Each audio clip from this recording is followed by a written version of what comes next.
Y'all hit that thumbs up. Let's go.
know what?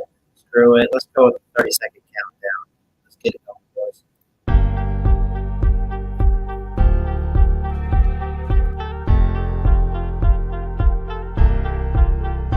Perfect.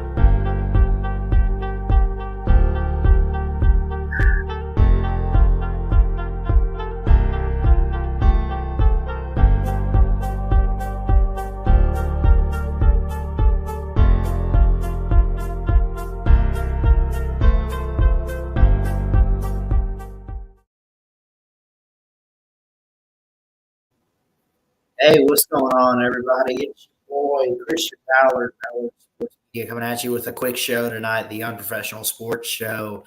This is season 4, episode, which one, 12?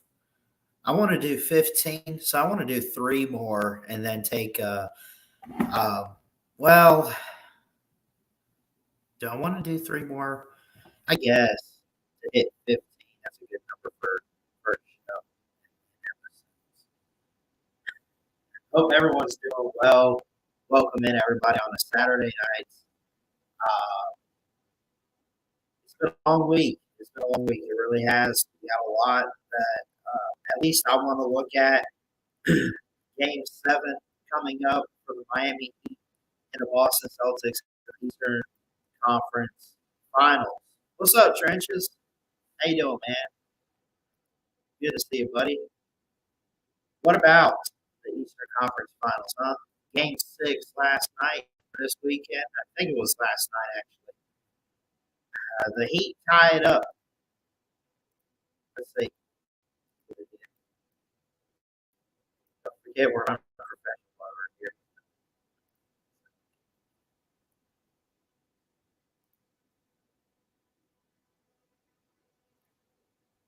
All right.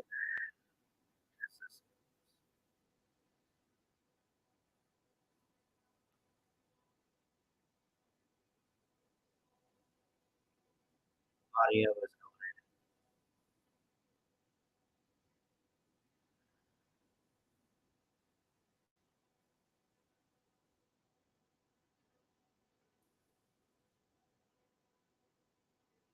All right.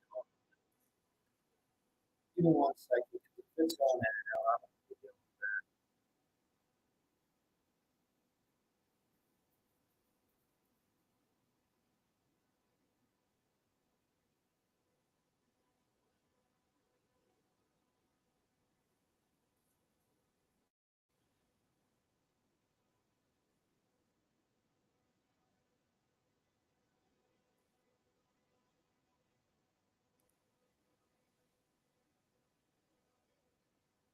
Okay.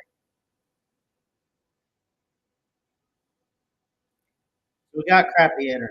If you guys can hear me, let me know.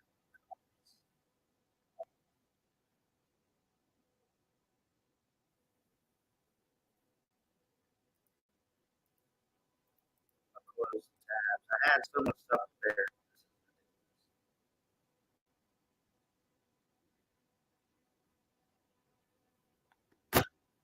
It's all right.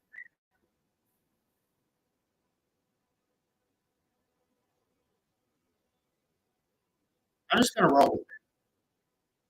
See what happens. 2 bars.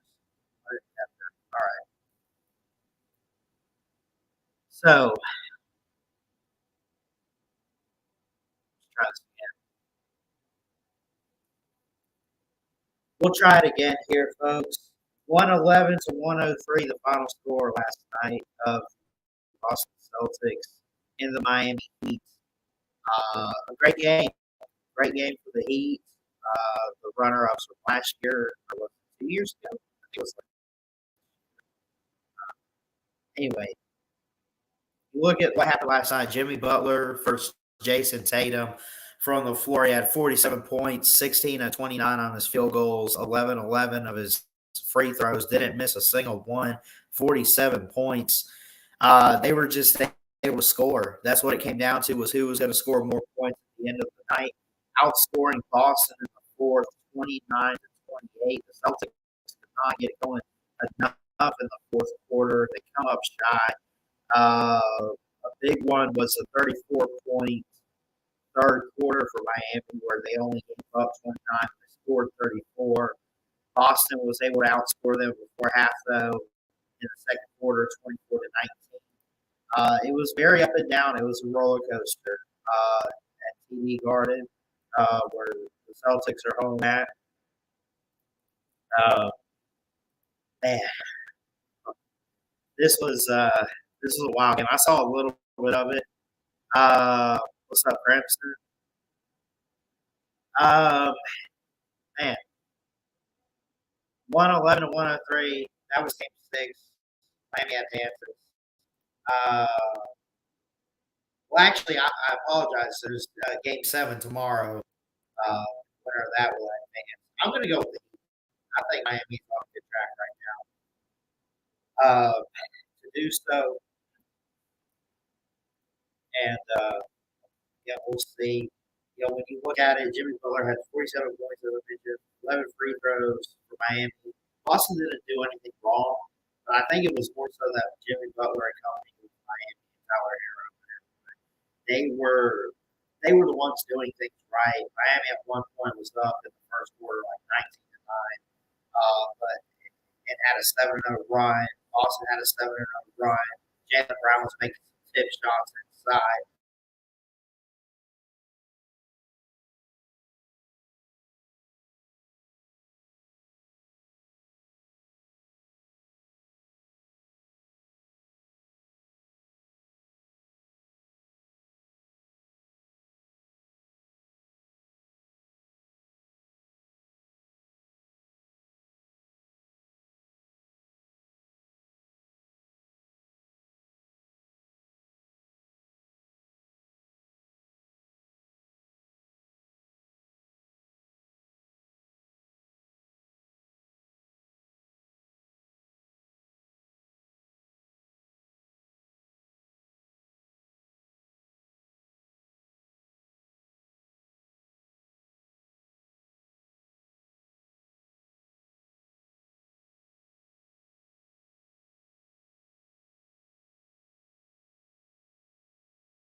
This internet up here sucks, by the way. It's retarded. Anyway, looks like it's reset. It's back. I apologize. Getting back to the NBA real quick. The Heat have tied things up.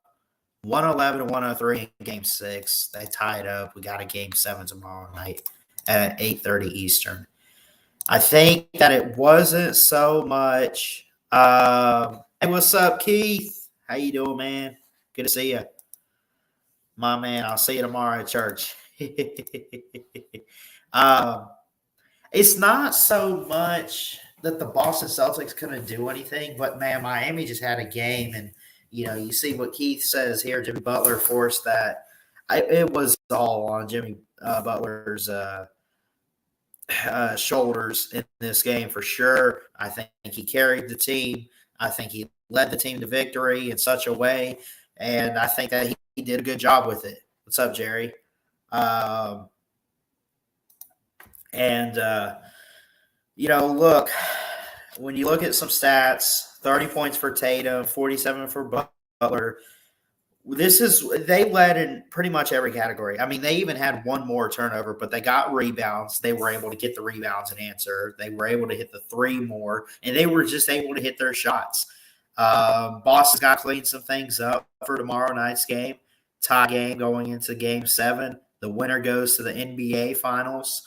There's a lot at stake. I'm going to be trying to watch that and see what happens. And again, I mentioned Golden State is in the NBA Finals. The game one set for next Thursday, June 2nd at 9 Eastern. I might go live for the finals for you guys. I know maybe I've missed out on all these playoffs for you. But invite me over, man. Sign me up for barbecue. It's good to see you, Keith. Yeah, man. But where was I? Oh, yeah. Winner of this series obviously goes on to play in the finals against the Golden State Warriors. That starts June 2nd at 9 Eastern on ABC. We will see what happens. We'll see what happens. All right. We're just going to move on from this one. I do want to look at, let's see.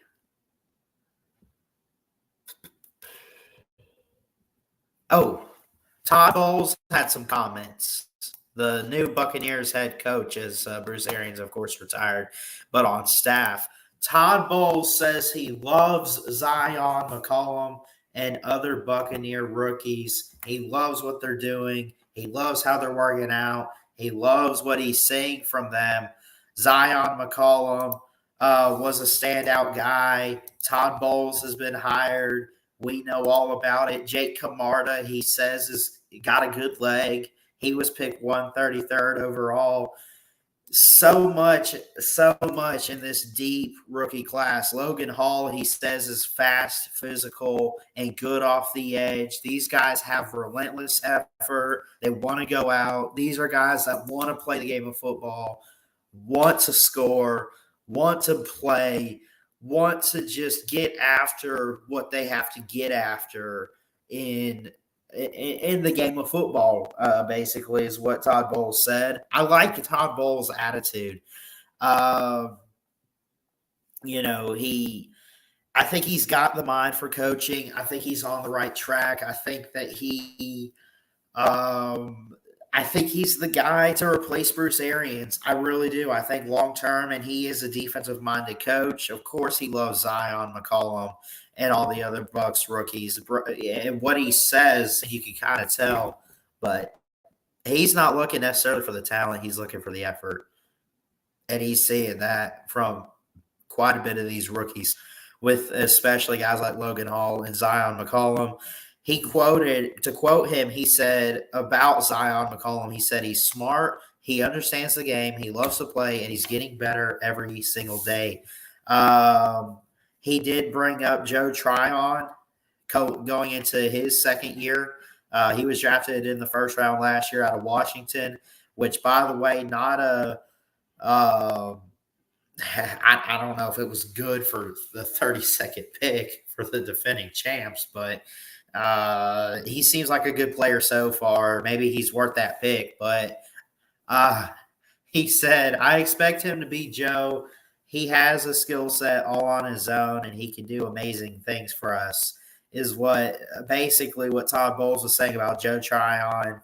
How do you say Tryon Shaq something? I don't know what his full name is, but he says he's got a good skill set all on his own. This is going to be a guy that can step up on the edge. I think Logan Hall needs to play too. That guy was a beast at Houston. I think he comes in. He was our second round pick to begin day 2 of the NFL draft this year. That's a guy that needs to come in and play well, play smart. Todd Bowles is a defensive guru. He can use great talent, but one of the best in the country. He can have one of his better defenses this year, I think, in Tampa Bay. The hire was very, I guess, kind of expected. How do I?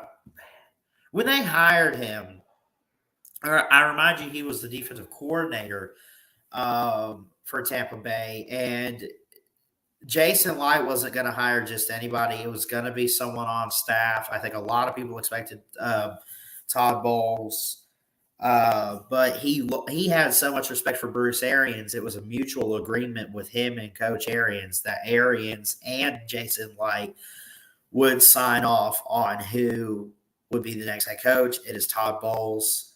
And quite honestly, I would not be surprised if he's a first-year head coach winning a Super Bowl this year. I think they got that talent. I think Brady being back helps a lot. I think the receivers got to step it up a little bit, but we're going to be fine with Evans and Godwin. There's a lot to look forward to, and especially on the defense. Keith says they keep getting all this talent. Brady might play till he's 50. That's true, man. That is so true. But yeah, I'm excited. So I'm ready to see what Zion McCollum and other Bucks rookies do. I think I'm most excited, honestly, for Logan Hall. I remember watching him at Houston. Houston has put in some big-time defensive backs, right? Ed Oliver a few years ago, and now Logan Hall. That might be a school to look out for as far as defensive talent for the NFL, I think, in my opinion. So, but we'll see. We will see. Again, this will be a quick show tonight. Kind of run through this stuff. Don't want to be up all night. Let's see. Where is 247? I wanted to bring up. We're actually going to look at some recruiting film, by the way, to end the show tonight. And we're going to react to a 5-star tight end Alabama commitment, Jaleel Hurley. But we'll get to that in a minute. 247 rankings and commitments. What is the latest in the world of recruiting? It's like a kid on Christmas, isn't it? I love it, man. 247 rankings. Currently, Notre Dame with the number 1 class with a 5-star, 11 4-stars, and a 3-star. And again, all of this is irrelevant right now. None of it really matters at the moment. Until December rolls around. You got Texas Tech with 20 commits. And a lot of these guys are going to flip. You're going to see some guys that yet to have even visited some places, Ohio State and Penn State in the top 4, Arkansas top 5 class, Georgia at number 7, Tennessee's at 8. They got a 5-star committed. Alabama falls all the way down at 29.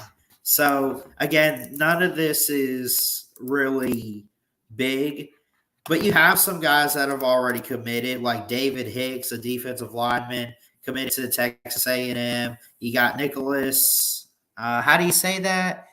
Amalivia. That's how I'm going to call it. Amalivia. I don't know. He's a 5-star quarterback committed to Tennessee. Congratulations to the Vols. I'm not even going to troll. I think that's pretty good. Caden Proctor, who I think I looked at in a stream the other day, or I was thinking about it. That's a great offensive tackle there. Number 1 in the state of Iowa. He's number 1, number 1 overall offensive tackle.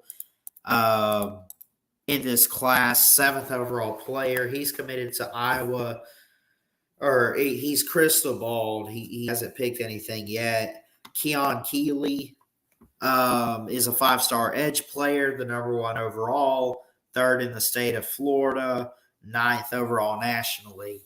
You got the number 1 safety, Caleb Downs. Doesn't have anybody yet, but he's looking at schools, obviously. I'm sure he's got a lot of different recruiting offers. Man, this is awesome. Tony Mitchell, a 69% chance he goes to Alabama. Really, Alabama's true and only commit right now, I think, is Jaleel Hurley. And I mentioned we'll look at him soon. He's ready to come to the Tide. He's ready to come in and work. Let's see. Peter Woods is a 5-star defensive lineman. Alabaster, Alabama from Thompson High School, big school there where Talia Tagovailoa and others have gone. He's got 100% Alabama on his radar. Jaden Wayne is another guy they want to try to steal and flip. He's got a 100% chance at Miami. It seems like where he wants to go. He's from Tacoma, Washington. Jadavian Bradley, 67% chance he goes to the Vols. 33% says USC. These are a lot, man. This is so cool. And I'm actually happy for some of these schools. I mean, you got a lot going for Mario Cristobal in Miami, who's was a heck of a recruiter, even at Alabama. Cristobal was recruited greatly at Oregon. See, I think Miami just needs someone that knows what to do with the talent they get. I don't think that Manny Diaz was a bad recruiter. I just don't think he knew what he was doing with his talent. Meanwhile, I think that more than likely, Cristobal going to have a great time, recruiting. But I think he's going to do really, really well with developing talent. So let's see. Where do I want to go here? Commitments. Let's see. As we looked at really just the true recruits. Hard commits. Ole Miss has a 4-star safety, Daniel Demiri.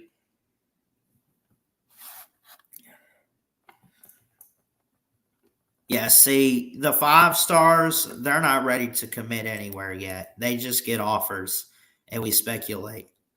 So you're going to see a lot of 3 and 4-star guys. Richard Dandridge, a wide receiver out of Temple, or going to Temple. Eli Holston, committed to Alabama. I'm excited for him. I want to know why. I mean, you think these guys pay attention and see the depth at quarterback at Alabama these next few years. I'm just saying. What's up, Jerry? Was that Keith Shelley? It wasn't Keith Shelley. That was a friend from church. Joe Starlings, defensive lineman, who's 4 stars to North Carolina. Nate White, running back to Wisconsin, 3-star athlete. So many players, so much to look into, so much to talk about. It's too early to be looking at this stuff. I mean, this is like trying to sneak peek at your Christmas presents. You know what I'm saying? But I love it. I'm excited to see what happens. I'm excited to see where these guys go. I'm excited to, just really, I love recruiting. I think recruiting is the bloodline of college football, and I think it's my favorite part, honestly. I love the games, yes, but I love to see where the young high school talents go and who's Bama going to get. So, and again, I'll pull up the let's see. I'll get the team rankings here. Notre Dame, Texas Tech to start off. Currently, Penn State, Ohio State, Arkansas, Northwestern, Georgia, Tennessee, USC, and Louisville currently with the top 10. Currently, 3 5-stars committed to USC. 3 5-stars. And Lincoln Riley. Malachi Nelson, Zachariah Branch, and Makai Lemon. I want to watch these guys. Hold on. Malachi Nelson, I don't even think I've seen his highlights yet. I'm going to look at him on my own time, actually. But I do want to show you guys Jaleel Hurley. I don't think I've seen too much of Jaleel Hurley yet. But we'll look at him and see.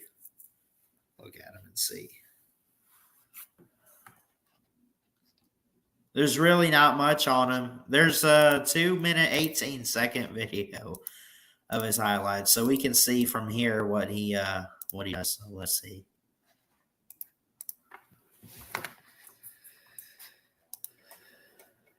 No.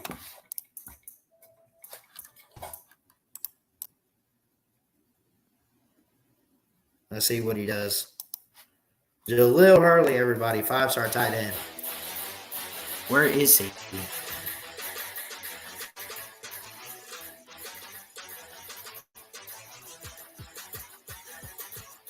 Okay, he's up at the top. Looks like he's moving pretty fast. Here you go. Here you go. Follow your guy. Oh, what a hit. There you go. Here he is on a punt return. Let's see what he does. Put the Jets on. Can he run? Can he go fast? Woo! Man's got some speed for sure.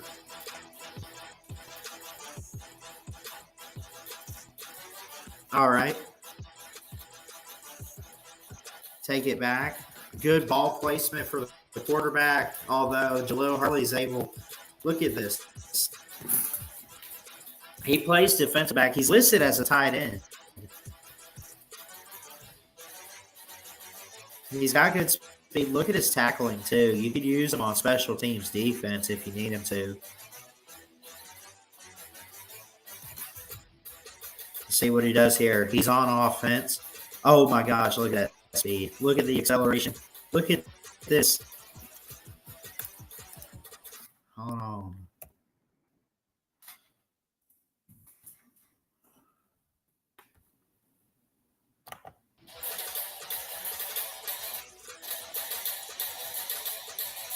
Look at his speed.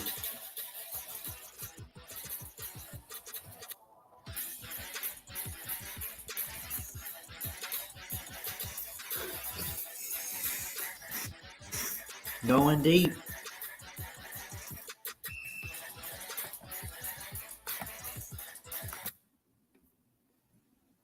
Can I change the quality of this? This is blurry.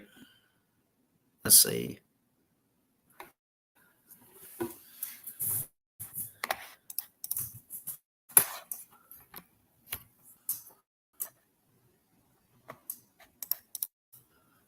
Anyway, I won't show too much of him, but what I do see, I see a guy with great speed, athleticism, talent, poise, does it all, does a lot, really.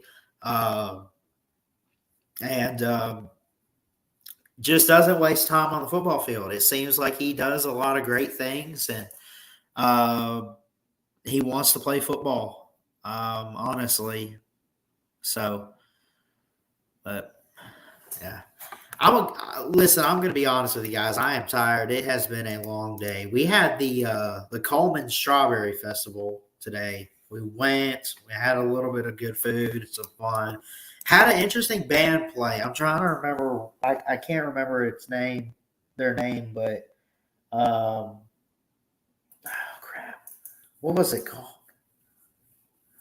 I can't think of it, but a small local band from Alabama, like a hometown band kind of thing. So, but we had good fun, good food, and like I said, it's a good day. It's a long one, but anyway, I'll get out of here. This is a short episode tonight. Hopefully next week goes better. I know I didn't have much prepared, but the Unprofessional Sports Show. So anyway, I love you guys. Jesus loves you. Please like, comment, and subscribe right here to Ballard Sports Media for more sports content. Until next time, folks, Ballard Sports Media. Check it out. Love y'all. Peace.